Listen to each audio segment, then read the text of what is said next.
دوستانو ورځ ما یو ویډیو ورکړې وه د یو ماشوم ستنې ته ختې وه نو په هغه ویډیو چې ما شیر کړه نو ټولو نه خو ډېرو پښتنو پې والله ډېر بدې کنځلې کولې.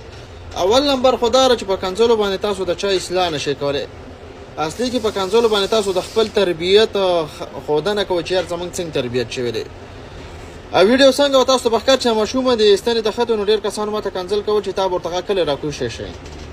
نور جانه ما خو ورته ښه غږونه هم کړي چې راکوشئ خوږ به شئ، خو د دې ویډیو کې لاندې ښکاري چې د هغوی زنانه ښه مشرانې ورته ناستې وې، هغو ورته څه نه ویله. هغې باوجود ته زه بیا غلی شوم. خو تاسو چې کله م یوه ویډیو باندې کمنټ کوئ نو اول د هغې نه مخکې وروسته سوچ کوئ چې زه دا کمنټ کوم د دې شاته پس منظر به څه وي. که یو کس غلط کار کوي ته ورته ښه کمنټ وکړه، ستا د کمنټ د وجې نه به هغه ښه کار شروع کړي. خو چې هغه ویډیو ښه کړي په صحیح سوچ یې کړي او صحیح ویډیو وي او ته پرې کنځل شروع کړي نو هغه ته څه میسیج ورکړې. خو زموږ پښتانه خپله ګناه ورته د اوږو منځ ښکاري او د بل ګناه هر ټیم کې ورته ګوته نیسي چې یوه ګوته هلته ونیسي نو څلور ځان ته راستنې کړي. نو کنځلې کم از کم مه کوئ.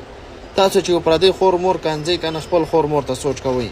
په دې ویډیو کې چې زه اوس تاسو د کمنټونو شو کومه دله او بیا مثال کې زه پې تاسو ته داسې یو ریزلټ دله درکړم نو هسې تاسو به بیا څنګه ښکاري. سړی پې ډېر سپک ښکاري. کنځل مه کوئ مړه.